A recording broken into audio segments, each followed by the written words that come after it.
Hello everyone, welcome to విఆర్ఎడ్డి creators.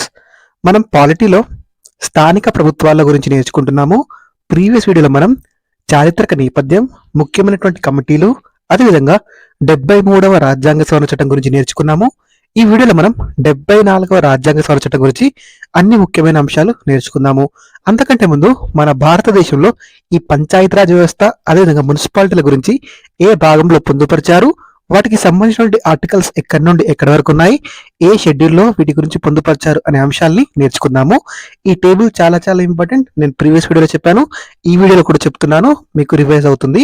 So Panchayati Raj వ్యవస్థ గురించి మన భారత రాజ్యాంగంలో 9వ భాగంలో పొందుపరిచారు. ఎన్నవ భాగంలో పొందుపరిచారు?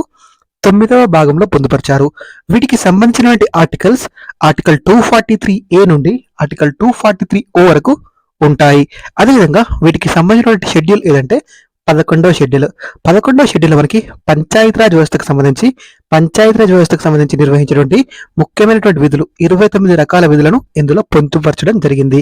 గ్రామ పంచాయతీలకు సంబంధించి నిర్వహించాల్సినటువంటి విధులు ఏవైతే ఉంటాయో ఆ 29 రకాల విధులను 11వ షెడ్యూల్లో పొందుపరిచారు.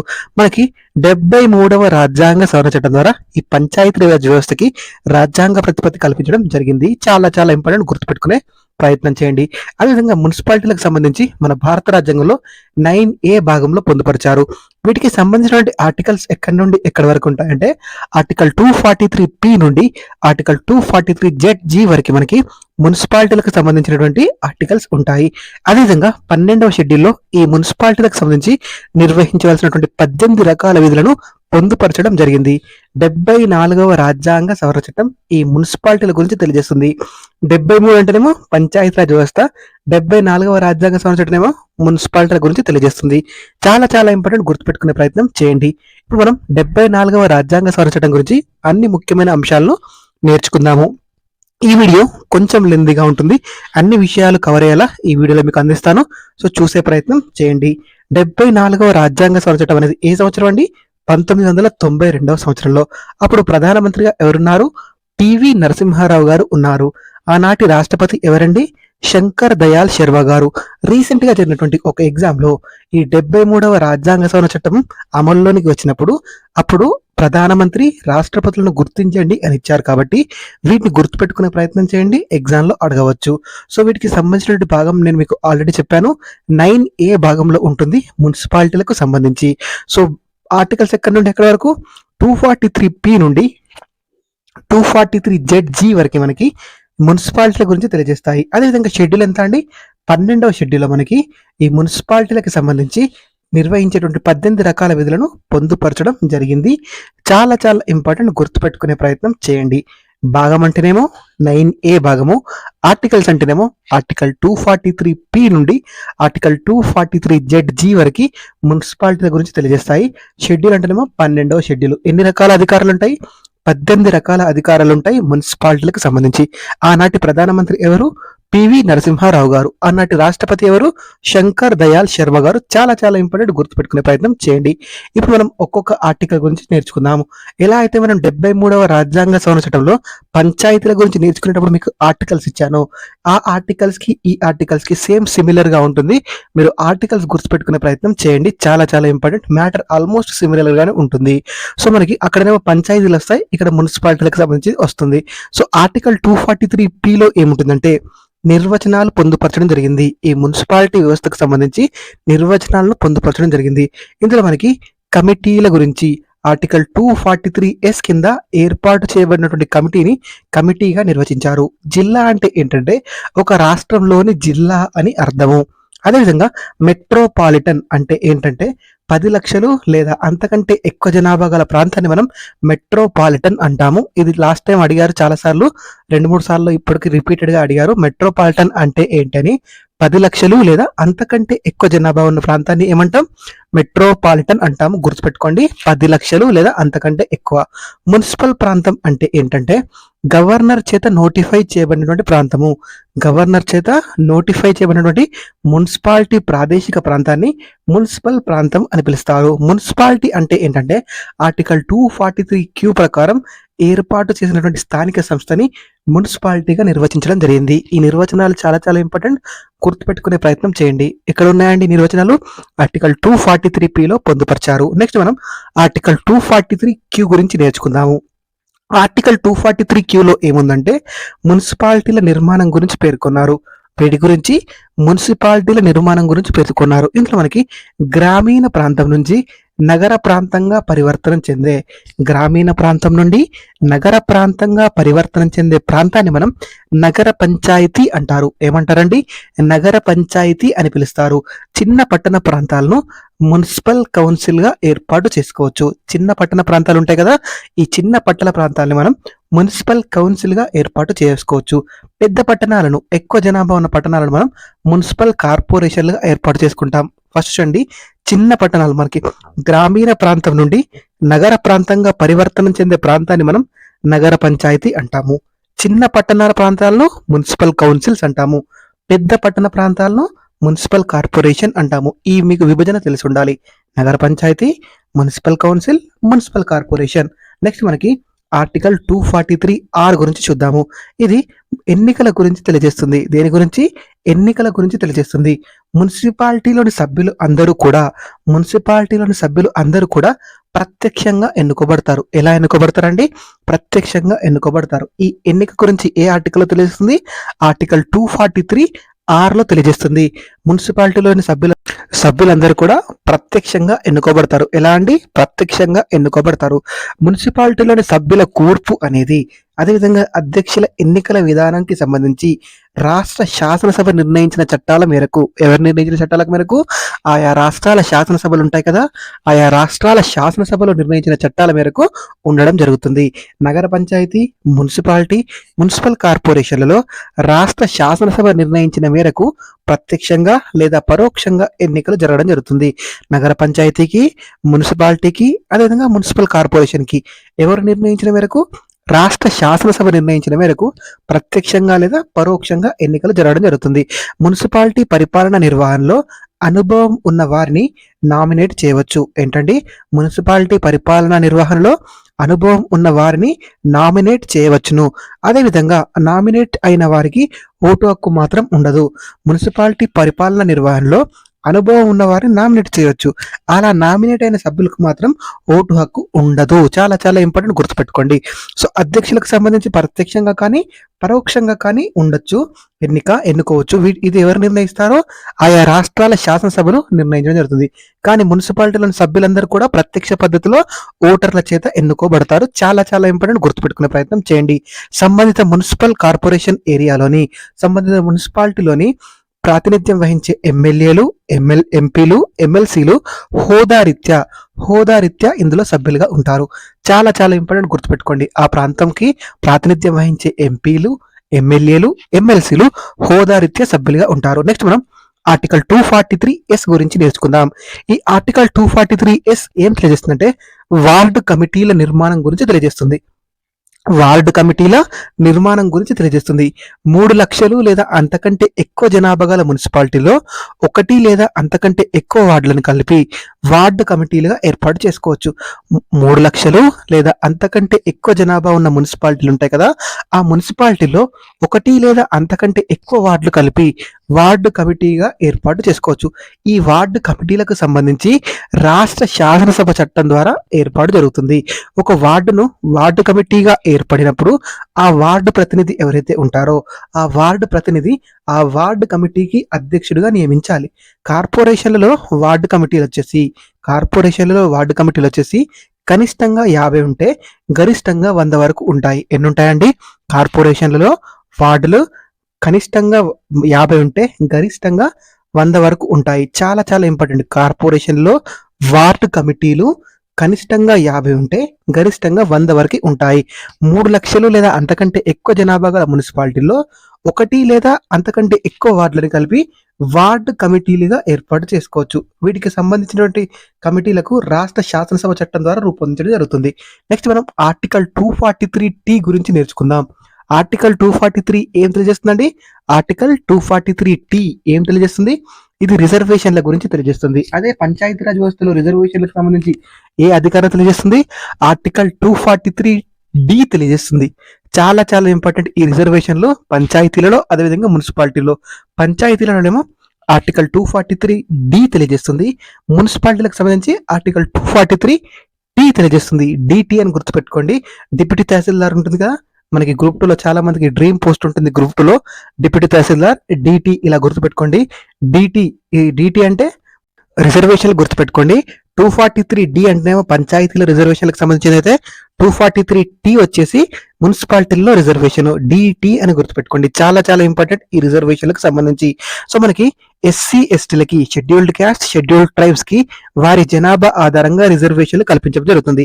దీనిలో ఈ రిజర్వేషన్లలో 1/3 స్థానాలు మనకి మహిళలకు కేటాయించాల్సి ఉంటుంది. అదే విధంగా మొత్తం స్థానాల్లో కూడా 1/3 సీట్లు మహిళలకు కేటాయించాలి. ఈ రిజర్వేషన్లు అనేవి రొటేషన్ పద్ధతిలో కేటాయించడం జరుగుతుంది.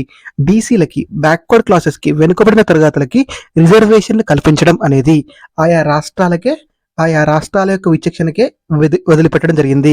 చాలా చాలా ఇంపార్టెంట్, గుర్తుపెట్టుకోండి. దీని స్టేట్మెంట్స్ లో అడుగుతారు. ఎస్సీ ఎస్టీలకి మాత్రం ఖచ్చితంగా వారి జనాభా మేరకు రిజర్వేషన్లు కల్పించాలని ఇచ్చారు.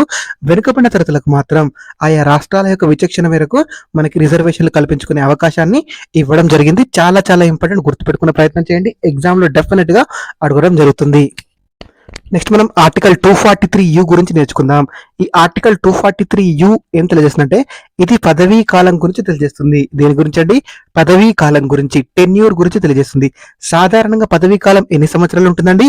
5 సంవత్సరాలు ఉంటుంది. ఎన్నిక జరిగినటువంటి తేదీ నుండి, ఎన్నుకోబడిన తేదీ నుండి 5 సంవత్సరాల పాటు ఉంటుంది వీరి పదవీ కాలం. ఒకవేళ 5 సంవత్సరాల లోపు రద్దు చేస్తే ఎన్ని నెలల లోపు ఎన్నిక నిర్వహించాలి? 6 నెలల లోపు ఎన్నికలు నిర్వహించాల్సి ఉంటుంది. ఇది గుర్తుపెట్టుకోండి, చాలా చాలా ఇంపార్టెంట్. 6 నెలల లోపు ఎన్నికలు నిర్వహించాలి. నెక్స్ట్ మనం ఆర్టికల్ 243 ఏం తెలియజేస్తూ చూద్దాము. ఇది అనర్హతల గురించి తెలియజేస్తుంది. డిస్క్వాలిఫికేషన్స్ గురించి తెలియజేస్తుంది. పార్లమెంటు, రాష్ట్ర శాసనసభలకు పోటీ చేసే అభ్యర్థులకు ఉండేటువంటి అర్హతలు, క్వాలిఫికేషన్స్ ఏవైతే ఉంటాయో, అదేవిధంగా అనర్హతలు, డిస్క్వాలిఫికేషన్స్ ఏవైతే ఉంటాయో అవి కూడా వీరికి వర్తిస్తాయి. పార్లమెంటు, రాష్ట్ర శాసనసభలకు పోటీ చేసే అభ్యర్థులకు ఉండే అర్హతలు, అనర్హతలు వీరికి వర్తించును. కనీస వయసు, మినిమం ఏజ్ ఎంత ఉండాలి అంటే 21 సంవత్సరాలు ఉండాలి. ఎన్ని సంవత్సరాలు అండి? 21 సంవత్సరాలు ఉండాలి.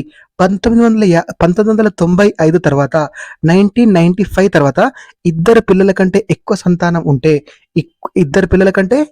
సంతానం ఉంటే వారు పోటీ చేయడానికి అనర్హులు. చాలా చాలా ఇంపార్టెంట్, గుర్తుపెట్టుకోండి. ఏ ఇయర్ తర్వాత? 1995 తర్వాత.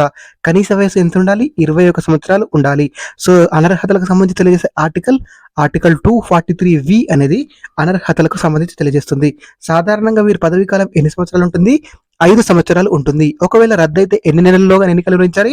6 నెలల లోపు ఎన్నికలు నిర్వహించాల్సి ఉంటుంది. నెక్స్ట్ మనం ఆర్టికల్ 243 గురించి నేర్చుకుందాం. ఈ ఆర్టికల్ 243 అనేది అధికారాలు, విధుల గురించి తెలియజేస్తుంది. దీని గురించి అధికారాలు, విధుల గురించి తెలియజేస్తుంది. పట్టణ స్థానిక సంస్థలు, మున్సిపాలిటీలు నిర్వహించే విధులను మనకి ఏ షెడ్యూల్లో పొందుపరిచాము? షెడ్యూల్ 12, 12వ షెడ్యూల్లో పొందుపరచడం జరిగింది. ఈ 12వ షెడ్యూల్లో పట్టణ స్థానిక సంస్థలు, ఈ మున్సిపాలిటీలు నిర్వహించే 18 రకాల విధులను పొందుపరచడం జరిగింది. సో ఆర్టికల్ 243 షెడ్యూల్ అంటేనేమో షెడ్యూల్ 12 లో పొందుపరిచారు. చాలా చాలా ఇంపార్టెంట్. రీసెంట్ గా జరిగినటువంటి గ్రూప్ 2 ఎగ్జామ్ లో మనకి పంచాయతీలు నిర్వహించే విధుల గురించి అడిగారు, మున్సిపాలిటీలు నిర్వహించే విధుల గురించి కూడా అడిగారు. 2 క్వశ్చన్స్ వచ్చాయి వీటి నుండి. డెఫినెట్ గా గుర్తుపెట్టుకోండి, చాలా చాలా ఇంపార్టెంట్. మొత్తం ఎన్ని రకాల విధులు? 18 రకాల విధులు నిర్వహిస్తారు. అందులో మనకి నగర ప్రణాళిక, నెక్స్ట్ మనకి ఆర్థిక సామాజిక అభివృద్ధి ప్రణాళికలు రూపొందించడం, నెక్స్ట్ మురికి వాడల నిర్మూలన, భూమి సమర్థ వినియోగం, భవన నిర్మాణ నియంత్రణ. చాలా చాలా ఇంపార్టెంట్. ఈ విధులు గుర్తుపెట్టుకోండి, చూస్తే గుర్తుపెట్టుకోండి. చాలా చాలా ఇంపార్టెంట్. ఈ విధుల్లో లేనిది అని అడుగుతారండి చాలా వరకు, కాబట్టి గుర్తుపెట్టుకునే ప్రయత్నం చేయండి. ఆర్టికల్ అంటే ఆర్టికల్ 243, షెడ్యూల్ అంటే షెడ్యూల్ 12. మొత్తం ఎన్ని రకాల విధులు? 18 రకాల విధులు. మిగిలిన విధులు మనం నేర్చుకుందాము. ఇవైతే గుర్తుపెట్టుకునే ప్రయత్నం చేయండి. సో చాలా చాలా ఇంపార్టెంట్, గుర్తుపెట్టుకోండి. నెక్స్ట్ మనకి రహదారులు, వంతెన నిర్మాణం, అదేవిధంగా పట్టణ అడవులు, పర్యావరణము. నెక్స్ట్ మనకి అగ్నిమాపక వ్యవస్థ, ప్రజా ఆరోగ్యం, పబ్లిక్ హెల్త్, అదేవిధంగా మురుగునీటి నిర్వహణ, అదేవిధంగా చెత్త నియంత్రణ ఏంటి, చెత్త నియంత్రణ. నెక్స్ట్ మనకి పరిశ్రమలు ఏవైతే ఉంటాయో ఆ పరిశ్రమలకు నీటి వసతి కల్పించడం. నెక్స్ట్ మనకి బలహీన వర్గాల సంరక్షణ, మనకు బీసీస్, ఎస్సీస్, ఎస్టీస్ యొక్క సంరక్షణ. అదేవిధంగా వికలాంగుల యొక్క సంక్షేమము, వికలాంగుల యొక్క సంక్షేమము. నెక్స్ట్ మనకి వీధి దీపాలు, బస్ స్టాండ్ల నిర్వహణ, వీధి దీపాలు, బస్ స్టాండ్ల నిర్వహణ. అదేవిధంగా కళేబరాలు ఏవైతే ఉంటాయో ఆ కళేబరాల నిర్వహణ, జంతు సంరక్షణ, పట్టణ దారిద్ర్య నిర్మూలన, పట్టణ పేదరిక నిర్మూలన. నెక్స్ట్ మనకి విద్యా సాంస్కృతిక అభివృద్ధి చర్యలు ఏంటి, విద్యా సాంస్కృతిక అభివృద్ధి చర్యలు. అదేవిధంగా జననాల నమోదు, మరణాల నమోదు, జనన మరణాల నమోదు కూడా వీటి యొక్క విధి. నెక్స్ట్ శ్మశాన వాటికలు ఉంటాయి కదా, ఆ శ్మశాన వాటికల నిర్వహణ. నెక్స్ట్ ఉద్యానవనాలు, ఉద్యానవనాలు, ఆట స్థలాల నిర్వహణ. ఈ 18 రకాల విధులను మనకి మున్సిపాలిటీలు నిర్వహించాల్సి ఉంటుంది. వీటికి సంబంధించి ఏ షెడ్యూల్లో పొందుపరిచారు, 12వ షెడ్యూల్లో పొందుపరిచారు.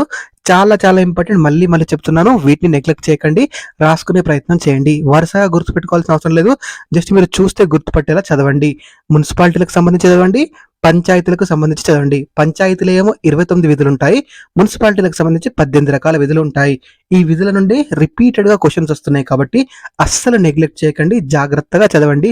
మనకి నెక్స్ట్ ఎగ్జామ్ లో కూడా అడగడానికి అవకాశం ఉంది. ఎన్ని రకాల విధులు ఉంటాయండి మొత్తం మున్సిపాలిటీలకు సంబంధించి? 18 రకాల విధులు ఉంటాయి. దీనికి సంబంధించిన ఆర్టికల్ ఎక్కడ ఉంటుంది, ఆర్టికల్ 243 డబ్ల్యూలో ఉంటుంది. ఎక్కడ ఉంటుంది, డబ్ల్యూలో ఉంటుంది. షెడ్యూల్ వచ్చేసి 12వ షెడ్యూల్. మొత్తం ఎన్ని రకాల విధులు ఉంటాయి, 18 రకాల విధులు ఉంటాయి మున్సిపాలిటీలకు సంబంధించి. గుర్తుపెట్టుకునే ప్రయత్నం చేయండి. నెక్స్ట్ మనకి 243 గురించి నేర్చుకున్నాం. 243X, ఈ 243X ఏం తెలియజేస్తుందంటే ఆదాయ వనరుల గురించి తెలియజేస్తుంది. దేని గురించి తెలియజేస్తుంది, ఆదాయ వనరుల గురించి తెలియజేస్తుంది. స్థానిక సంస్థల ఆదాయం కోసం, స్థానిక సంస్థల ఆదాయం కోసం ఆయా రాష్ట్ర శాసనసభలు నిర్ణయించిన మేరకు, ఆయా రాష్ట్ర శాసనసభలు నిర్ణయించిన మేరకు పన్నులు విధించి ఆ పన్నులు వసూలు చేసుకునే అధికారం మున్సిపాలిటీలకు ఉంది. అదేవిధంగా కేంద్ర ప్రభుత్వం, రాష్ట్ర ప్రభుత్వం కూడా వీటికి సహాయకంగా నిధులను అందిస్తుంది. కేంద్ర ప్రభుత్వం, రాష్ట్ర ప్రభుత్వాలు వీటికి సహాయంగా నిధులను అందించడం జరుగుతుంది. దీనికి సంబంధించిన ఆర్టికల్ 243X అనేది ఈ ఆదాయ వనరుల గురించి తెలియజేస్తుంది. నెక్స్ట్ మనం ఆర్టికల్ 243Y ఏం తెలియజేస్తుందో చూద్దాము. ఆర్టికల్ 243Y అనేది రాష్ట్ర ఆర్థిక సంఘం గురించి తెలియజేస్తుంది. దేని గురించి, రాష్ట్ర ఆర్థిక సంఘం గురించి తెలియజేస్తుంది. నేను మీకు ఆర్టికల్ 243Iలో పంచాయతీల గురించి చెప్పేటప్పుడు చెప్పాను కదా, సో అవి కూడా దీనికి వర్తిస్తాయి మున్సిపాలిటీలకు సంబంధించి. 243X అంటేనేమో ఆదాయ వనరుల గురించి తెలియజేస్తుంది, 243Y అంటేనేమో ఆర్థిక సంఘం గురించి తెలియజేస్తుంది. మనకు పంచాయతీరాజ్ వ్యవస్థలో ఆర్థిక సంఘం గురించి ఏ ఆర్టికల్ తెలియజేస్తుంది, ఆర్టికల్ 243I అనేది రాష్ట్ర ఆర్థిక సంఘం గురించి తెలియజేస్తుంది. ఇది ఎన్ని సంవత్సరాలకు నియమిస్తారండి, సో దీన్ని ఎవరు నియమిస్తారు, రాష్ట్ర గవర్నర్ ఎవరైతే ఉంటారో ఆ రాష్ట్రాల గవర్నర్లు దీన్ని నియమించడం జరుగుతుంది. చాలా చాలా ఇంపార్టెంట్, గుర్తుపెట్టుకునే ప్రయత్నం చేయండి. నెక్స్ట్ మనకి ఆర్టికల్ 243Z గురించి నేర్చుకుందాం. ఈ ఆర్టికల్ 243Z అనేది ఆడిటింగ్ గురించి తెలియజేస్తుంది. దేని గురించి, ఆడిటింగ్ గురించి తెలియజేస్తుంది. మున్సిపాలిటీలకు సంబంధించి అకౌంట్లు పరిశీలించడానికి రాష్ట్ర శాసనసభ ఒక ప్రత్యేక యంత్రాంగాన్ని ఏర్పాటు చేయవచ్చు. ఆర్టికల్ 243Z ప్రకారం ఆడిటింగ్ గురించి తెలియజేస్తుంది. మున్సిపాలిటీలకు సంబంధించి అకౌంట్లు పరిశీలించడానికి రాష్ట్ర శాసనసభ ఒక ప్రత్యేక యంత్రాంగాన్ని ఏర్పాటు చేయవచ్చు. దీనికి సంబంధించిన ఆర్టికల్ 243Z అనేది దీని గురించి తెలియజేస్తుంది. నెక్స్ట్ మనం ఆర్టికల్ 243ZA గురించి నేర్చుకుందాం. ఈ ఆర్టికల్ 243ZA ఏం తెలియజేస్తుందంటే మున్సిపాలిటీ ఎన్నికలకు సంబంధించిన అంశాలను తెలియజేస్తుంది. మున్సిపాలిటీ ఎన్నికల గురించి తెలియజేస్తుంది. సో దీనికి సంబంధించి ఎవరు నిర్వహిస్తారు ఎన్నికలు, రాష్ట్ర ఎన్నికల సంఘం నిర్వహిస్తుంది మున్సిపాలిటీలకు సంబంధించిన ఎన్నికలు. దీనికి సంబంధించి మనకు ఇంకొక అధికారంలో కూడా పంచాయతీరాజ్ వ్యవస్థలో వస్తుంది. ఆ ఆర్టికల్ ఏంటంటే ఆర్టికల్ 243K. ఏంటి, ఆర్టికల్ 243K మనకు పంచాయతీరాజ్లకు ఎన్నికలు నిర్వహించేది ఎవరు, పంచాయతీరాజ్ సంస్థలకి మనకి రాష్ట్ర ఎన్నికల సంఘం నిర్వహిస్తుంది. సో ఇక్కడ ZA ఏమి తెలియజేస్తుంది, మున్సిపాలిటీల ఎన్నికల గురించి తెలియజేస్తుంది. రెండు కూడా సిమిలర్ గా ఉంటాయి, గుర్తుపెట్టుకోండి. ఆర్టికల్ 243ZA, ఆర్టికల్ 243K రెండు కూడా మనకి ఎన్నికల గురించి తెలియజేస్తాయి. రాష్ట్ర ఎన్నికల సంఘం ఈ పంచాయతీలకి, మున్సిపాలిటీలకు ఎన్నికలు నిర్వహించడం జరుగుతుంది. నెక్స్ట్ మనకి ఆర్టికల్ 243ZB గురించి నేర్చుకుందాం. ఇది కేంద్ర పాలిత ప్రాంతాలకు వర్తింపు అని గురించి తెలియజేస్తుంది. దీని గురించి కేంద్ర పాలిత ప్రాంతాలు, యూనియన్ టెరిటరీస్ కి వర్తింపు గురించి తెలియజేస్తుంది. ఈ అంశాలు కేంద్ర పాలిత ప్రాంతాలకు కూడా వర్తిస్తాయి. వీటికి సంబంధించి పార్లమెంటు ఒక చట్టం చేసి అనువర్తించవచ్చును. ఎవరు చట్టం చేస్తారు? పార్లమెంట్ ఒక చట్టం చేసి వీటికి వర్తింపజేయవచ్చును. నెక్స్ట్ మనం ఆర్టికల్ 243 ZC గురించి నేర్చుకుందాం. ఆర్టికల్ 243 ZC గురించి నేర్చుకుందాం. ఇది షెడ్యూల్డ్ ప్రాంతాల వర్తింపు మినహాయింపు అని ఉంటుంది. షెడ్యూల్డ్ ప్రాంతాలకి దీన్ని వర్తింపజేయడాన్ని మినహాయింపు గురించి ఆర్టికల్ 243 ZC తెలియజేస్తుంది. చాలా చాలా ఇంపార్టెంట్, గుర్తుపెట్టుకోండి. ఇది ఆర్టికల్ 244 సబ్ క్లాస్ 1, అదేవిధంగా ఆర్టికల్ 244 సబ్ క్లాస్ 2లోని షెడ్యూల్డ్ ప్రాంతాలకు వర్తించవు. ఏ ప్రాంతాలకు? ఆర్టికల్ 244 సబ్ క్లాస్ 1లోని ప్రాంతాలకి, ఆర్టికల్ 244 సబ్ క్లాస్ 2లోని ప్రాంతాలకి ఇవి వర్తించవు. అదేవిధంగా పశ్చిమ బెంగాల్లోని డార్జిలింగ్ జిల్లాలోని కొండ ప్రాంతాలకు కూడా ఇది వర్తించదు. గూర్ఖాలాండ్ హిల్ కౌన్సిల్ ఏదైతే ఉంటుందో ఆ గూర్ఖాలాండ్ హిల్ కౌన్సిల్స్ కూడా ఈ మున్సిపాలిటీ చట్టం 74వ రాజ్యాంగ సవరణ చట్టం అనేది వర్తించదు. ఒకవేళ వర్తింపజేయాలంటే పార్లమెంటు శాసనాలు రూపొందించవచ్చు. ఇది వీటికి వర్తించదు. ఒకవేళ వర్తింపజేయాలంటే పార్లమెంటు శాసనాల ద్వారా వీటిని రూపొందించే అవకాశం ఉంది. చాలా చాలా ఇంపార్టెంట్, గుర్తుపెట్టుకోండి. దీనికి సంబంధించిన ఆర్టికల్ 243 ZC అనేది షెడ్యూల్డ్ ప్రాంతాలకు దీన్ని మినహాయింపు గురించి తెలియజేస్తుంది. షెడ్యూల్డ్ ప్రాంతాలకు మినహాయింపు గురించి తెలియజేస్తుంది. నెక్స్ట్ మనం ఆర్టికల్ 243 ZD గురించి నేర్చుకుందాం. ఇది జిల్లా ప్రణాళిక కమిటీ గురించి తెలియజేస్తుంది. చాలా చాలా ఇంపార్టెంట్, గుర్తుపెట్టుకోండి. దీని గురించి ఎగ్జామ్ లో అడిగారు రీసెంట్ గా. ఆర్టికల్ ఎంత? ఆర్టికల్ 243 ZD అనేది జిల్లా ప్రణాళిక కమిటీ గురించి తెలియజేస్తుంది. ప్రతి రాష్ట్రంలో జిల్లా స్థాయిలో డిస్ట్రిక్ట్ లెవెల్లో జిల్లా ప్రణాళిక కమిటీ ఏర్పాటు చేయాలి. పంచాయతీలు, మున్సిపాలిటీలు రూపొందించినటువంటి ప్రణాళికలను సమీకరించి ఈ కమిటీ తుది ప్రణాళికను రూపొందిస్తుంది. ఎవరు? జిల్లా ప్రణాళిక కమిటీ. ఏ అధికరణ? ఆర్టికల్ 243 ZD ప్రకారం ఈ జిల్లా ప్రణాళిక కమిటీల గురించి ఏర్పాటు గురించి తెలియజేస్తుంది. నెక్స్ట్ మనకి జిల్లా ప్రణాళిక కమిటీ నిర్మాణం అనేది ఆయా రాష్ట్రాల శాసనసభలు ఏవైతే ఉంటాయో ఆయా రాష్ట్రాల శాసనసభలు ఒక చట్టం ద్వారా దీన్ని నిర్ణయించవచ్చు. జిల్లా ప్రణాళిక కమిటీ నిర్మాణం గురించి ఎవరు నిర్ణయిస్తారు? రాష్ట్రాల శాసనసభలు నిర్ణయిస్తాయి. నెక్స్ట్ మనం ఆర్టికల్ 243 ZE గురించి నేర్చుకుందాం. ఆర్టికల్ 243 ZE అనేది మెట్రోపాలిటన్ ప్రణాళిక కమిటీ గురించి తెలియజేస్తుంది. దీని గురించి మెట్రోపాలిటన్ ప్రణాళిక కమిటీ గురించి తెలియజేస్తుంది. జిల్లా ప్రణాళిక కమిటీ అంటేనేమో ఆర్టికల్ 243 ZD, అదే మెట్రోపాలిటన్ ప్రణాళిక కమిటీ అంటేనేమో ఆర్టికల్ 243 ZE. జాగ్రత్తగా నేర్చుకోండి, కన్ఫ్యూజ్ కాకండి. Article 243 ZD, article 243 ZE. 10 లక్షలు లేదా అంతకంటే ఎక్కువ జనాభా ఉంటే మనం మెట్రోపాలిటన్ ప్రాంతం అంటాం. ఇంతకుముందు నిర్వచనంలో నేర్చుకున్నాం. మెట్రోపాలిటన్ అంటే ఏంటి? 10 లక్షల జనాభా లేదా 10 లక్షల జనాభా కంటే ఎక్కువగా ఉండే ప్రాంతాన్ని మనం మెట్రోపాలిటన్ ప్రాంతం అంటారు. ఈ మెట్రోపాలిటన్ ప్రాంతాల్లో మెట్రోపాలిటన్ ప్రణాళిక కమిటీలను ఏర్పాటు చేస్తారు. వీటి నిర్మాణము, విధులకు సంబంధించి ఎవరు నిర్ణయిస్తారు? ఆయా రాష్ట్రాల శాసనసభలు నిర్ణయించడం జరుగుతుంది ఒక చట్టం ద్వారా. చాలా చాలా ఇంపార్టెంట్, గుర్తుపెట్టుకోండి. నెక్స్ట్ మనం ఆర్టికల్ 243 ZF గురించి నేర్చుకుందాం. ఈ ఆర్టికల్ 243 ZF ఏం తెలియజేస్తుందంటే పాత చట్టాలు ఏవైతే ఉంటాయో, పాత శాసనాలు ఏవైతే ఉంటాయో వాటి కొనసాగింపు గురించి తెలియజేస్తాయి.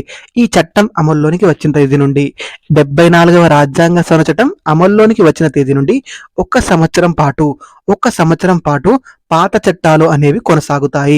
పాత చట్టాలు అనేవి ఎన్ని సంవత్సరాలు కొనసాగుతాయి? 1 సంవత్సరం కొనసాగుతాయి. ఆ 1 సంవత్సరం తర్వాత భారతదేశంలోని అన్ని రాష్ట్రాలు కూడా ఈ నూతన మున్సిపాలిటీ చట్టం ఏదైతే ఉంటుందో, 74వ రాజ్యాంగ సవరణ చట్టం ఏదైతే ఉంటుందో, ఈ 74వ రాజ్యాంగ సవరణ చట్టానికి అనుగుణంగా ఆయా రాష్ట్రాలు చట్టాలు చేయాల్సి ఉంటుంది. చాలా చాలా ఇంపార్టెంట్, గుర్తుపెట్టుకోండి. ఎన్ని సంవత్సరాల పాటు అవకాశం ఇచ్చారు? 1 సంవత్సరం పాటు పాత చట్టాలు కొనసాగడానికి అవకాశం కల్పించారు. దీనికి సంబంధించిన ఆర్టికల్ 243 ZF అనేది తెలియజేస్తుంది పాత చట్టాల కొనసాగింపు గురించి. వన్ ఇయర్ పాటు కొత్త చట్టాలు ఏర్పాటు చేసుకోవడానికి అవకాశం కల్పించారు. అప్పటి వరకు ఈ చట్టాలు అనేది వర్తిస్తాయి. ఎన్ని సంవత్సరాలు? 1 సంవత్సరం పాటు. నెక్స్ట్ మనం ఆర్టికల్ 243 ZG గురించి నేర్చుకుందాం. ఆర్టికల్ 243 ZG ఏం తెలియజేస్తుందంటే న్యాయస్థానాల జోక్యాన్ని మినహాయింపు గురించి తెలియజేస్తుంది. న్యాయస్థానాల జోక్యాల మినహాయింపు గురించి తెలియజేస్తుంది. మున్సిపాలిటీలకు కానీ, కార్పొరేషన్లకు కానీ, కౌన్సిల్ల ఎన్నికలకు కానీ నిర్వహణ మొదలగు అంశాల్లో ఈ మినహాయింపు గురించి ఆర్టికల్ 243 ZG అనేది తెలియజేస్తుంది. ఇప్పుడు మనం ప్రస్తుతం మన భారతదేశంలో పట్టణాలను కనుక పరిశీలించినట్లయితే మొత్తం 8 రకాల పట్టణాలు కనిపిస్తాయి. అవేంటంటే ఫస్ట్ మున్సిపాలిటీలు, మున్సిపల్ కార్పొరేషన్లు, నోటిఫైడ్ ఏరియా కమిటీలు, టౌన్ ఏరియా కమిటీలు, అదేవిధంగా కంటోన్మెంట్ బోర్డులు, టౌన్షిప్లు, పోర్టు ట్రస్ట్లు, ప్రత్యేక ప్రయోజన సంస్థలు. ఏంటండి? First municipality, municipal corporation, notified area committee, town area committee, cantonment boards, townships, port trust, ప్రత్యేక ప్రయోజన సంస్థలు. ఈ 8 రకాలు కూడా మన భారతదేశంలో కనిపించేటువంటి పట్టణాలు. చాలా చాలా ఇంపార్టెంట్. వీటిలో మనకు సరైంది సరికాంది అడిగే అవకాశం ఉంది కాబట్టి గుర్తుపెట్టుకోండి. మళ్ళీ చెప్తున్నాను, మున్సిపాలిటీలు, మున్సిపల్ కార్పొరేషన్లు, నోటిఫైడ్ ఏరియా కమిటీలు, టౌన్ ఏరియా కమిటీలు, కంటోన్మెంట్ బోర్డులు, టౌన్షిప్లు, పోర్టు ట్రస్టులు, ప్రత్యేక ప్రయోజన సంస్థలు. ఈ రకాల 8 రకాల పట్టణాలు మన భారతదేశంలో ప్రస్తుతం కనిపిస్తాయి. చాలా చాలా ఇంపార్టెంట్, గుర్తుపెట్టుకునే ప్రయత్నం చేయండి. ఈ 74వ రాజ్యాంగ సవరణ చట్టం అనేది అమల్లోనికి వచ్చిన తర్వాత పట్టణ ప్రాంతాల్లో కూడా 3 అంచెల వ్యవస్థను ఏర్పాటు చేశారు. మనకు గ్రామీణ ప్రాంతాల్లో పంచాయతీరాజ్ వ్యవస్థలో ఎలా అయితే గ్రామ స్థాయిలో గ్రామ పంచాయతీ, మండల స్థాయిలో మండల పరిషత్, జిల్లా స్థాయిలో జిల్లా పరిషత్ ఎలా అయితే ఉన్నాయో అలానే పట్టణాల్లో కూడా 3 అంచెల వ్యవస్థ ఏర్పాటు చేశారు. మొదటి అంచెలో కింది స్థాయిలో నగర పంచాయతీ ఉంటుంది. అతి చిన్న మనకి గ్రామం నుండి పట్టణానికి పరివర్తన చెందే ప్రాంతం ఏదైతే ఉంటుందో అది నగర పంచాయతీ. రెండవ అంచెలో పురపాలక సంస్థలు ఉంటాయి, మున్సిపల్ కౌన్సిల్స్ ఉంటాయి. ఇది మనకి చిన్న పట్టణ ప్రాంతం. మూడవ అంచెలో మనకి నగరపాలక సంస్థలు ఉంటాయి, మున్సిపల్ కార్పొరేషన్లు. ఇవి పెద్ద పట్టణ సంస్థలు. ఏంటండి? నగర పంచాయతీ, పురపాలక సంస్థలు, నగరపాలక సంస్థలు, నగర panchayats, municipal councils, municipal corporations. ఇలా 3 అంచెల వ్యవస్థ కూడా మనకి పట్టణ ప్రాంతాల్లో కూడా ఉండడం జరుగుతుంది. చాలా సాధారణంగా ఈ నగర పంచాయతీలు అనేవి 20,000 జనాభా నుండి 40,000 జనాభా వరకు గల ప్రాంతాలను నగర పంచాయతీ హోదా కల్పించవచ్చు. ఎంత అండి? 20,000 జనాభా నుండి 40,000 జనాభా గల ప్రాంతాలను మనం నగర పంచాయతీ హోదాను కల్పించే అవకాశం ఉంది. 20,000 నుండి 40,000 జనాభా ఉంటే నగర పంచాయతీ హోదా కల్పిస్తారు. నగర పంచాయతీలను జనాభా మేరకు వార్డులుగా విభజిస్తారు. ఎలా విభజిస్తారు? వార్డులుగా విభజించడం జరుగుతుంది. నగర పంచాయతీల్లో గరిష్టంగా 10 మంది ఎన్నుకోబడినటువంటి వార్డు సభ్యులు ఉంటారు. అదేవిధంగా 3 నామినేటెడ్ సభ్యులు ఉంటారు. గరిష్టంగా 10 మంది ఎన్నుకోబడిన వార్డు సభ్యులు ఉంటారు, 3 నామినేటెడ్ సభ్యులు ఉంటారు. ఈ నగర పంచాయతీల్లో వార్డు సభ్యులు అనేవారు నేరుగా ఆ వార్డులో ఉన్నటువంటి ఓటర్ల చేత ప్రత్యక్ష పద్ధతిలో ఎన్నుకోబడతారు. ఓటర్లు నేరుగా ఎన్నుకుంటారు ఈ వార్డు సభ్యులని. అదేవిధంగా నగర పంచాయతీలో నివాసం ఉండేటువంటి ఎమ్మెల్యేలు, ఎంపీలు, ఎమ్మెల్సీలు హోదారీత్యా ఇందులో సభ్యులుగా ఉంటారు. నగర పంచాయతీ సభ్యులు తమలో ఒకరిని అధ్యక్షులుగా, మరొకరిని ఉపాధ్యక్షులుగా ఎన్నుకుంటారు. నగర పంచాయతీ సభ్యులు ఎవరైతే ఉంటారో ఆ సభ్యులు తమలో ఒకరిని అధ్యక్షునిగా, మరొకరిని ఉపాధ్యక్షుడిగా ఎన్నుకోవడం జరుగుతుంది. గరిష్టంగా ఎంతమంది ఉంటారు? 10 మంది ఎన్నుకోబడిన సభ్యులు ఉంటారు, 3 నామినేటెడ్ సభ్యులు ఉంటారు. నెక్స్ట్ మనం పురపాలక సంస్థలు, మున్సిపాలిటీస్ గురించి నేర్చుకుందాం. దాదాపు 40,000 జనాభా నుండి 3 లక్షల జనాభా ఉంటే, 40,000 జనాభా నుండి 3 లక్షల జనాభా వరకు ఉంటే వాటిని మున్సిపాలిటీలుగా ఏర్పాటు చేయడం జరుగుతుంది. మున్సిపల్ కౌన్సిల్స్ గా ఏర్పాటు చేయడం జరుగుతుంది. 40,000 నుండి 3 లక్షల జనాభా వరకు ఉండే ప్రాంతాలను. చాలా చాలా ఇంపార్టెంట్, గుర్తుపెట్టుకునే ప్రయత్నం చేయండి. ఎంత జనాభా అనేది కూడా మనకు అడగడానికి అవకాశం ఉంది. ఎంత అండి? 40,000 నుండి 3 లక్షల వరకు జనాభా ఉంటే మనకి పురపాలక సంస్థలు, మున్సిపాలిటీలుగా ఏర్పాటు చేయడానికి అవకాశం ఉంది. ఈ పురపాలక సంస్థల వార్షిక ఆదాయం పరిమాణం ఆధారంగా వీటిని ఒక 5 రకాలుగా వర్గీకరించారు. ఈ మున్సిపాలిటీలని ఎన్ని రకాలుగా? 5 రకాలుగా. First selection grade. ఏంటి? Selection grade. ఇందులో వార్షిక ఆదాయం అనేది 8 కోట్ల కంటే ఎక్కువ ఉంటుంది. ఎంత ఉంటుంది? 8 కోట్ల కంటే ఎక్కువ ఉంటుంది. నెక్స్ట్ మనకి స్పెషల్ గ్రేడ్. ఎంత అండి? Special grade. ఇందులో 6 కోట్ల నుండి 8 కోట్ల వరకు ఆదాయం ఉంటుంది. నెక్స్ట్ మనకి గ్రేడ్ 1 పురపాలక సంఘం. ఇందులో వార్షిక ఆదాయం 4 కోట్ల నుండి 6 కోట్ల వరకు ఉంటుంది. నెక్స్ట్ గ్రేడ్ 2 పురపాలక సంఘం. ఇందులో వార్షిక ఆదాయం 2 కోట్ల నుండి 4 కోట్ల వరకు ఉంటుంది. నెక్స్ట్ గ్రేడ్ 3 పురపాలక సంఘం. ఇందులో వార్షిక ఆదాయం 1 కోటి నుండి 2 కోట్ల వరకు ఉంటుంది. పురపాలక సంస్థల వార్షిక ఆదాయం పరిమాణం ఆధారంగా వీటిని ఎన్ని రకాలుగా వర్గీకరించారు? 5 రకాలుగా వర్గీకరించారు. అవేంటి? Selection grade, special grade, grade 1 పురపాలక సంఘం, గ్రేడ్ 2 పురపాలక సంఘం, గ్రేడ్ 3 పురపాలక సంఘం. సెలక్షన్ గ్రేడ్ అంటే ఎంత? వార్షిక ఆదాయం 8 కోట్ల కంటే ఎక్కువ. స్పెషల్ గ్రేడ్ అంటే 6 కోట్ల నుండి 8 కోట్ల మధ్య. గ్రేడ్ 1 అంటే 4 కోట్ల నుండి 6 కోట్ల మధ్య, గ్రేడ్ 2 అంటే 2 కోట్ల నుండి 4 కోట్ల మధ్య, గ్రేడ్ 3 అంటేనేమో 1 కోటి నుండి 2 కోట్ల వార్షిక ఆదాయం మధ్య. ఈ పై వర్గీకరణ అనేది కాలానుక్రమంగా మార్చుకోవచ్చు. ఏంటి? పై వర్గీకరణను కాలానుగుణంగా మార్చుకునే అవకాశం ఉంది. ఇది ఎందులో పొందుపరిచారు? 74వ రాజ్యాంగ సవరణ చట్టంలో పొందుపరచడం జరిగింది. ముందు మనం ఇప్పుడు మున్సిపల్ కౌన్సిలర్ల గురించి నేర్చుకుందాం. మున్సిపల్ కౌన్సిలర్ల గురించి నేర్చుకుందాం.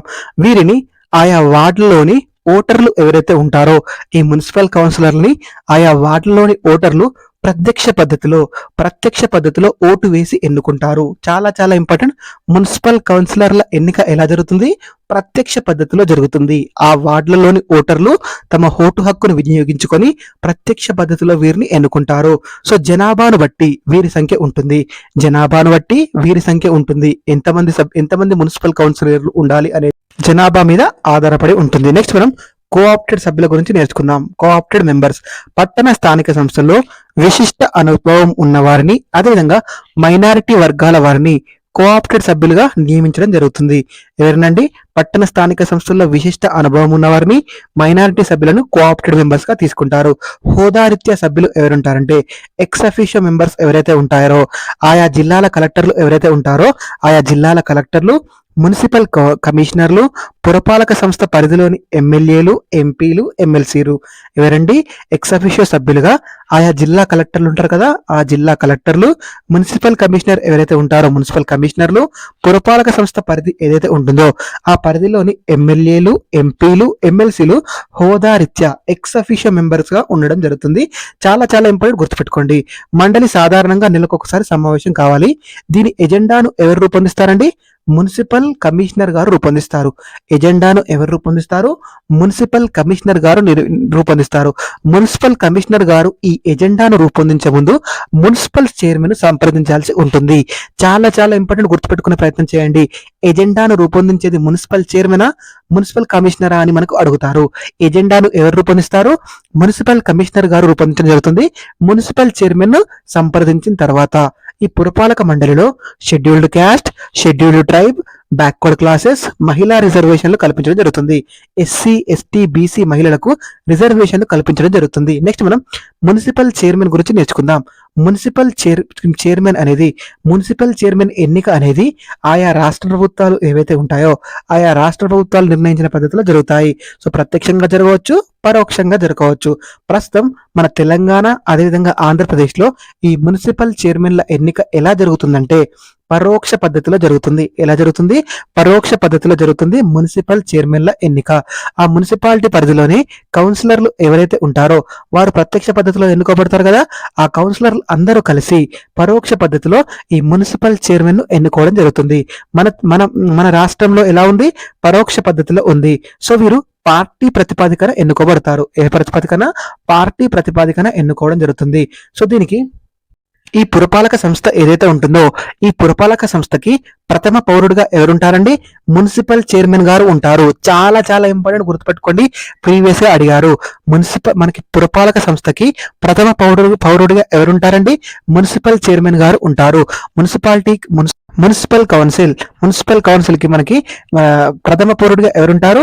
మున్సిపల్ చైర్మన్ గారు ఉంటారు. మున్సిపల్ చైర్మన్, మున్సిపల్ కమిషనరా? మున్సిపల్ చైర్మన్ గారు ప్రథమ పౌరుడిగా ఉంటారు. చాలా చాలా ఇంపార్టెంట్, గుర్తుపెట్టుకోండి. నెక్స్ట్ మనం మున్సిపల్ కమిషనర్. ఈ మున్సిపల్ కమిషనర్ ఎవరంటే పురపాలక సంస్థ యొక్క పరిపాలన అధిపతి, అడ్మినిస్ట్రేషన్ కి అధిపతిగా ఎవరుంటారు? మున్సిపల్ కమిషనర్ గారు ఉంటారు. పురపాలక మండలికి అదేవిధంగా రాష్ట్ర ప్రభుత్వానికి మధ్య సంధానకర్తగా మధ్యవర్తిగా ఎవరుంటారో మున్సిపల్ కమిషనర్ గారు ఉంటారు. ఈయన పురపాలక సంఘ సమావేశాల అజెండాను రూపొందిస్తారు. ఎవరండి? మున్సిపల్ కమిషనర్ గారు. మున్సిపల్ కమిషనర్ గారు పురపాలక సంఘం యొక్క సమావేశాల అజెండాను రూపొందిస్తారు. ఈ అజెండాను రూపొందించే ముందు మున్సిపల్ చైర్మన్ యొక్క సంప్రదించి ఆ యొక్క అజెండాను రూపొందించడం జరుగుతుంది. మండలి సమావేశాలకి ఎక్స్ అఫీషియో హోదాలో పాల్గొనడం జరుగుతుంది. ఎలా పాల్గొంటారు? ఎక్స్ అఫీషియో హోదాలో పాల్గొంటారు మండలి సమావేశాలకి. వార్షిక బడ్జెట్ ఏదైతే ఉంటుందో ఆ వార్షిక బడ్జెట్ ని మున్సిపల్ కమిషనర్ గారు రూపొందించడం జరుగుతుంది. అదేవిధంగా ఈ సంస్థకి పన్నులు వసూలు చేసి రికార్డులు ఏవైతే ఉంటాయో ఆ రికార్డులు నిర్వహిస్తారు. చాలా చాలా ఇంపార్టెంట్, గుర్తుపెట్టుకోండి. పురపాలక సంస్థ యొక్క పరిపాలనా అధిపతి అంటేనేమో మున్సిపల్ కమిషనర్, అదే ప్రథమ పౌరుడు అంటేనేమో మున్సిపల్ చైర్మన్. ఎవరు? Municipal chairman. చాలా చాలా ఇంపార్టెంట్, గుర్తుపెట్టుకునే ప్రయత్నం చేయండి. సో ఎవరు సమావేశాల అజెండాను రూపొందిస్తారు? మున్సిపల్ కమిషనర్ గారు రూపొందిస్తారు. ఎవరిని సంప్రదించి? మున్సిపల్ చైర్మన్ గారిని సంప్రదించి ఈ యొక్క సమావేశాల ఎజెండాను రూపొందించడం జరుగుతుంది. చాలా చాలా ఇంపార్టెంట్, గుర్తుపెట్టుకునే ప్రయత్నం చేయండి. హోదాలో, ఎక్స్ అఫీషియో హోదాలో సమావేశాలు కూడా పాల్గొనవచ్చు మున్సిపల్ కమిషనర్ గారు. నెక్స్ట్ మనం నగర పాలక సంస్థ, మున్సిపల్ కార్పొరేషన్ గురించి చూద్దాము. సో దీంట్లో 3 లక్షల జనాభా కంటే ఎక్కువ జనాభా ఉంటే 3 లక్షల జనాభా కంటే ఎక్కువ జనాభా ఉంటే మున్సిపల్ కార్పొరేషన్ గా ఏర్పాటు చేయవచ్చు, నగర పాలక సంస్థగా ఏర్పాటు చేసుకోవచ్చు. మన భారతదేశంలో తొలి కార్పొరేషన్ గా ఏదండి ఏర్పడింది? మద్రాస్ నగరాన్ని తొలి కార్పొరేషన్ గా హోదా కల్పించడం జరిగింది 1687 సంవత్సరంలో. 1687 సంవత్సరంలో మద్రాస్ నగరానికి తొలిసారిగా కార్పొరేషన్ హోదా కల్పించారు. ఈ నగర పాలక సంస్థల్లో, ఈ మున్సిపల్ కార్పొరేషన్ లో మనకి నగరపాలక మండలి, మేయర్, డిప్యూటీ మేయర్, కమిషనర్, అదేవిధంగా స్థాయి సంఘాలు ఉంటాయి. నగరపాలక మండలిలో మనకి, నగరపాలక సంస్థలో మనకి నగరపాలక మండలి, మేయర్, డిప్యూటీ మేయర్, కమిషనర్, స్థాయి సంఘాలు ఉంటాయి. ఎంతకంటే ఎక్కువ జనాభా ఉంటే మనకి మున్సిపల్ కార్పొరేషన్ గా ఏర్పాటు చేసుకోవచ్చు. 3 లక్షల కంటే ఎక్కువ జనాభా ఉంటే మున్సిపల్ కార్పొరేషన్ గా ఏర్పాటు చేయడం జరుగుతుంది. సో నగర పాలక మండలి, కార్పొరేటర్ల గురించి చూద్దాము. నగర పాలక సంస్థ యొక్క చర్చ జరిగే అంగం ఏదైతే ఉంటుందో, ఈ సమావేశాలు నిర్వహించి చర్చించే అంగం ఏదైతే ఉంటుందో దానిని నగర పాలక మండలి అంటారు. ఇందులో మనకి కార్పొరేటర్స్ ఎవరైతే ఉంటాయో కార్పొరేటర్లని వార్డుల వారీగా ఎన్నుకుంటారు. కార్పొరేటర్స్ ని వార్డుల వారీగా ఎన్నుకోవడం జరుగుతుంది. ఈ కార్పొరేటర్ని ఆయా వార్డులోని పౌరులు ఎవరైతే ఉంటారో, ఓటర్లు ఎవరైతే ఉంటారో, ఈ ఓటర్లు ప్రత్యక్ష పద్ధతిలో వారి యొక్క ఓటు హక్కును వినియోగించుకొని ప్రత్యక్ష పద్ధతిలో ఈ కార్పొరేటర్లను ఎన్నుకోవడం జరుగుతుంది. సో వీరి యొక్క పదవీ కాలం ఎన్ని సంవత్సరాలు ఉంటుందంటే 5 సంవత్సరాల పాటు వీరు ఎన్నుకోబడతారు. ఎన్ని సంవత్సరాలు? 5 సంవత్సరాలకు వీరు ఎన్నుకోబడతారు. ఇందులో హోదారీత్యా సభ్యులుగా వచ్చేసి నగర పాలక సంస్థ పరిధిలోని శాసనసభ్యులు ఎవరైతే ఉంటారో, ఎమ్మెల్యేలు, ఎమ్మెల్సీలు, అదేవిధంగా ఎంపీలు ఎవరైతే ఉంటారో వారు హోదారీత్యా ఇందులో సభ్యులుగా ఉంటారు. ఎవరండి? నగర పాలక సంస్థ పరిధిలోని శాసనసభ్యులు, పార్లమెంట్ సభ్యులు ఎవరైతే ఉంటారో వారు ఇందులో హోదారీత్యా సభ్యులుగా ఉండడం జరుగుతుంది. సో సాధారణంగా ఈ కార్పొరేటర్లు ఎలా ఎన్నుకోబడతారో ఆయా వార్డులలోని ప్రజల చేత ప్రత్యక్ష పద్ధతిలో ఎన్నుకోబడతారు. వీరి యొక్క పదవీ కాలం ఎన్ని సంవత్సరాలు? 5 సంవత్సరాల కాలానికి వీరు ఎన్నుకోవడం జరుగుతుంది. ఈ మున్సిపల్ కార్పొరేషన్ పరిధిలోని శాసనసభ్యులు ఎవరైతే ఉంటారో, ఎమ్మెల్యేలు, ఎమ్మెల్సీలు, అదేవిధంగా మనకి మెంబర్ ఆఫ్ పార్లమెంట్ లో హోదారీత్యా ఇందులో సభ్యులుగా ఉండడం జరుగుతుంది. నగర పాలక మండలికి మేయర్ అధ్యక్షత వహిస్తారు. ఎవరు అధ్యక్షత వహిస్తారు? మేయర్ అధ్యక్షత వహిస్తారు. మున్సిపల్ కార్పొరేషన్ కి ఎవరు అధ్యక్షత వహిస్తారు? మేయర్ అధ్యక్షత వహిస్తారు. మేయర్, డిప్యూటీ మేయర్ ఎన్నిక అనేది పరోక్ష పద్ధతిలో జరిగితే, మేయర్, డిప్యూటీ మేయర్ ఎన్నిక పరోక్ష పద్ధతిలో జరిగితే ఎమ్మెల్యేలు, ఎమ్మెల్సీలు, ఎంపీలు ఈ ఎన్నికల్లో పాల్గొంటారు. ఓటు వేసే హక్కు ఉంటుంది పరోక్ష పద్ధతిలో జరిగినప్పుడు. మనకి సాధారణంగా మనకి ఈ కార్పొరేటర్స్ ఎవరైతే ఉంటారో వారు ప్రత్యక్ష పద్ధతిలో ఎన్నుకోబడతారు, ఓటర్ల చేత ఎన్నుకోబడతారు. వీరందరూ కలిసి మేయర్ ను పరోక్షంగా ఎన్నుకోవడం జరుగుతుంది. చాలా చాలా ఇంపార్టెంట్, గుర్తుపెట్టుకునే ప్రయత్నం చేయండి. ఈ నగర పాలక సంస్థ యొక్క ప్రథమ పౌరుడు ఎవరుంటారండి? మేయర్ గారు ఉంటారు. నగర పాలక సంస్థ, మున్సిపల్ కార్పొరేషన్ యొక్క ప్రథమ పౌరుడు ఎవరండి? మేయర్ గారు ఉంటారు. ఇది ప్రీవియస్ గా అడిగారు, చాలా చాలా ఇంపార్టెంట్. అదే మున్సిపల్ కౌన్సిల్ లో మనకి ప్రథమ పౌరుడుగా ఎవరుంటారండి? మున్సిపల్ చైర్మన్ గారు ఉంటారు. మున్సిపల్ కౌన్సిల్ లోనేమో మున్సిపల్ చైర్మన్ గారు ప్రథమ పౌరుడుగా ఉంటారు. అదే మున్సిపల్ కార్పొరేషన్ లోనేమో ప్రథమ పౌరుడుగా మనకి మేయర్ గారు ఉంటారు. చాలా చాలా ఇంపార్టెంట్, గుర్తుపెట్టుకునే ప్రయత్నం చేయండి. నగర పాలన సంస్థకి వీరు రాజకీయ అధిపతిగా ఉంటారు. సాధారణంగా రాజకీయ పార్టీలకు చెందినటువంటి వ్యక్తి మనకి మేయర్ గా ఎన్నుకోవడం జరుగుతుంది. చాలా చాలా ఇంపార్టెంట్. ప్రస్తుతం మన తెలంగాణ, అదేవిధంగా ఆంధ్రప్రదేశ్ లో పరోక్ష పద్ధతిలోనే వీరి ఎన్నిక జరుగుతుంది. అంటే సో కార్పొరేటర్స్ ఎవరైతే ఉంటారో వారు ప్రజల చేత ప్రత్యక్షంగా ఎన్నుకోబడతారు వార్డుల వారిగా. అలా ఎన్నుకోబడినటువంటి కార్పొరేటర్స్ ఎవరైతే ఉంటారో ఆ కార్పొరేటర్లు అందరూ కలిసి వారిలో నుండి ఒకరిని మనకి మేయర్ గా, డిప్యూటీ మేయర్ గా పరోక్ష పద్ధతిలో ఎన్నుకోవడం జరుగుతుంది. చాలా చాలా ఇంపార్టెంట్, గుర్తుపెట్టుకునే ప్రయత్నం చేయండి. మేయర్ పదవి అనేది చాలా చాలా ఇంపార్టెంట్, కీలకం. మీరు గుర్తుపెట్టుకునే ప్రయత్నం చేయండి. మున్సిపల్ కార్పొరేషన్ లో ప్రథమ పౌరుడిగా ఎవరుంటారో మేయర్ గారు ఉంటారు. చాలా చాలా ఇంపార్టెంట్, గుర్తుపెట్టుకోండి. ప్రీవియస్ గా కూడా చాలా సార్లు అడిగారు. ప్రస్తుతం తెలంగాణలో, అదేవిధంగా ఆంధ్రప్రదేశ్ లో వీరి ఎన్నిక ఎలా ఉంది? మేయర్, డిప్యూటీ మేయర్ ఎన్నిక పరోక్ష పద్ధతిలో ఉంది. సో మనకి వీరిని అవిశ్వాస తీర్మానం ద్వారా తొలగించవచ్చు. ఎలా తొలగించవచ్చు? అవిశ్వాస తీర్మానం ద్వారా తొలగించవచ్చు. లేదా అవినీతి, అధికార దుర్వినియోగం కారణాలతో ప్రభుత్వం ఒక ఆదేశం ద్వారా వీరిని తొలగించవచ్చు. చాలా చాలా ఇంపార్టెంట్, గుర్తుపెట్టుకోండి. అవిశ్వాస తీర్మానం ద్వారా తొలగించవచ్చు. అదేవిధంగా అవినీతి, అధికార దుర్వినియోగం వంటి కారణాలతో ప్రభుత్వం ఒక ఆదేశం ద్వారా వీరిని తొలగించవచ్చును. నెక్స్ట్ మనకి కమిషనర్ ఉంటారు కదా, ఈ కమిషనర్ గురించి నేర్చుకుందాం. నగర పాలక సంస్థ, మున్సిపల్ కార్పొరేషన్స్ ఏవైతే ఉంటాయో అందులో పరిపాలన అధిపతి ఎవరండి? కమిషనర్ గారు. వీరిని ఎవరు నియమిస్తారు? రాష్ట్ర ప్రభుత్వం నియమిస్తుంది. ఎవరు నియమిస్తుంది? రాష్ట్ర ప్రభుత్వం నియమించడం జరుగుతుంది ఈ కమిషనర్ గారిని. చాలా చాలా ఇంపార్టెంట్, గుర్తుపెట్టుకునే ప్రయత్నం చేయండి. ఎగ్జామ్ పాయింట్ ఆఫ్ వ్యూ అడగడానికి అవకాశం ఉంది. ఈ పాయింట్ మీరు గుర్తుపెట్టుకోండి. పరిపాలన అధిపతి వచ్చేసి కమిషనర్. ఎవరు? కమిషనర్. వీరిని ఎవరు నియమిస్తారండి? రాష్ట్ర ప్రభుత్వం ఈ కమిషనర్ గారిని నియమించడం జరుగుతుంది. నెక్స్ట్ మనకి మెట్రోపాలిటన్ ప్రణాళిక కమిటీ గురించి ఆర్టికల్ 243 లో పొందుపరిచారు కదా, అదొకసారి చూద్దాము. ఇది రాజ్యాంగబద్ధమైంది. ఏంటండి? రాజ్యాంగబద్ధమైంది. దీనికి సంబంధించిన ఆర్టికల్ ఎంత? ఆర్టికల్ 243 అనేది మెట్రోపాలిటన్ ప్రణాళిక కమిటీ గురించి తెలియజేస్తుంది. ప్రతి మెట్రోపాలిటన్ ప్రాంతానికి కూడా ఒక మెట్రోపాలిటన్ ప్రణాళిక కమిటీని ఏర్పాటు చేయాలి. మెట్రోపాలిటన్ ప్రాంతం అంటే ఏంటి? 10 లక్షలు లేదా అంతకంటే ఎక్కువ జనాభా ఉన్న ప్రాంతాన్ని మనం మెట్రోపాలిటన్ ప్రాంతం అని పిలుస్తాము. ప్రతి మెట్రోపాలిటన్ ప్రాంతానికి కూడా ఒక మెట్రోపాలిటన్ ప్రణాళిక కమిటీని ఏర్పాటు చేయాలి. ఇది మెట్రోపాలిటన్ ప్రాంతం యొక్క సమగ్ర అభివృద్ధి కోసం పనిచేస్తుంది. అవసరమైనటువంటి ముసాయిదాను రూపొందిస్తుంది. అవసరమైనటువంటి ప్రణాళికను ఇది రూపొందించడం జరుగుతుంది. సో ఇందులో నిర్మాణానికి సంబంధించి రాష్ట్ర శాసనసభ ఏదైతే ఉంటుందో ఆయా రాష్ట్రాల శాసనసభలు ఒక చట్టం ద్వారా ఈ మెట్రోపాలిటన్ ప్రణాళిక కమిటీకి సంబంధించి నిర్మాణానికి సంబంధించి చట్టాలు చేయవచ్చును. ఇందులో మొత్తం ఎంతమంది సభ్యులు ఉంటారండి? 24 మంది సభ్యులు ఉండడం జరుగుతుంది ఈ మెట్రోపాలిటన్ ప్రణాళిక కమిటీలో. సో వీటికి సంబంధించినటువంటి నిర్మాణానికి సంబంధించిన చట్టాలు ఎవరు చేస్తారు? ఆయా రాష్ట్రాల శాసనసభలు దీనికి సంబంధించినటువంటి చట్టాలను చేయడం జరుగుతుంది. సో ఇది రాజ్యాంగబద్ధమైందా కాదా? ఎస్, ఇది రాజ్యాంగబద్ధమైంది. దీనికి సంబంధించిన ఆర్టికల్ ఎక్కడ ఉంటుంది? ఆర్టికల్ 243 లో మనకి ఆర్టికల్ 243 ఆర్టికల్ 243 అనేది మెట్రోపాలిటన్ ప్రణాళిక కమిటీ గురించి తెలియజేయడం జరుగుతుంది. ప్రణాళిక కమిటీ మొత్తం సభ్యుల్లో 2/3 సభ్యులు ఎంతమంది? 2/3 మంది సభ్యులు మెట్రోపాలిటన్ ప్రాంతం పరిధిలోని ఎన్నికైనటువంటి మున్సిపాలిటీ సభ్యులు ఎవరైతే ఉంటారో ఆ ఎన్నికైనటువంటి మున్సిపాలిటీ సభ్యులు ఎన్నుకుంటారు. మళ్ళీ చెప్తున్నాను చూడండి.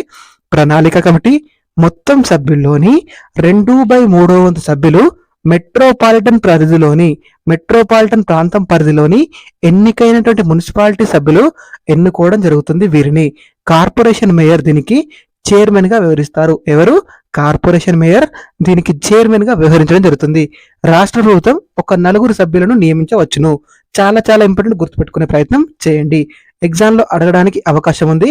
సో ఆర్టికల్ గుర్తుపెట్టుకోండి, చాలా చాలా ఇంపార్టెంట్. మెట్రోపాలిటన్ ప్రణాళిక కమిటీకి సంబంధించిన ఆర్టికల్ 243 అనేది దీని గురించి తెలియజేస్తుంది. సో మనం ఈ 74వ రాజ్యాంగ సవరణ చట్టం సంబంధించి అన్ని ముఖ్యమైన అంశాలను నేర్చుకునే ప్రయత్నం చేశాము. దీంతో పాటుగా ప్రీవియస్ వీడియోలో మనం 73వ రాజ్యాంగ సవరణ చట్టం గురించి నేర్చుకున్నాము. సో మీరు ఈ 73వ రాజ్యాంగ సవరణ చట్టం అదేవిధంగా 74వ రాజ్యాంగ సవరణ చట్టంపై ఎక్కువగా ఫోకస్ చేయండి. వీటి నుండి వెయిటేజ్ ఎక్కువ ఉంటుంది, మార్క్స్ ఎక్కువ వస్తున్నాయి, క్వశ్చన్స్ రిపీటెడ్ గా అడుగుతున్నారు. జాగ్రత్తగా నేర్చుకునే ప్రయత్నం చేయండి. మీకు ఈ వీడియో నచ్చినట్లయితే ప్లీజ్ ఈ వీడియోని లైక్ చేయండి, ఈ వీడియోని మీ ఫ్రెండ్స్ కి షేర్ చేయండి. Thank you so much for watching. Please subscribe to We Are Educators. Thank you everyone.